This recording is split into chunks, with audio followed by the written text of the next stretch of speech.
Magandang araw sa inyong lahat at welcome sa aking channel. Sa Lunes na ang mga kaabang-abang na episode ng FPG's Batang Quiapo, ang action series ng primetime king na si Coco Martin. Talagang pinaghahandaan ng buong production staff ang bagong yugto na ito sa buhay ni Tanggol. Marami ngang napapabilib sa plot twist na ginawa ni Coco sa Batang Quiapo matapos ang mga hindi inaasahan na mga pangyayari. Napakabilis ng pacing sa aksyon na kahit napakahaba ng action scene ay hindi nakakabagot panoorin dahil makapagpigil hininga ito. Ayon kay Direk Coco, kumuha lang siya ng ideya sa movie pero ang konsepto ay sa kanya. Pinag-aralan daw niya kung paano iikot ang kwento sa Quiapo.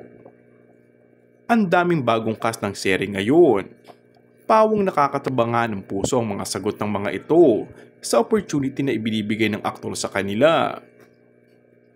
Samantala, nabanggit pa ni John Estrada si Dingdong Dantes. Ayon kay John, sabi nga ni Dingdong Dantes, gusto raw niyang ma-meet ng isang Coco Martin. Marami raw kasi siyang naririnig na magagandang salita patungkol sa aktor.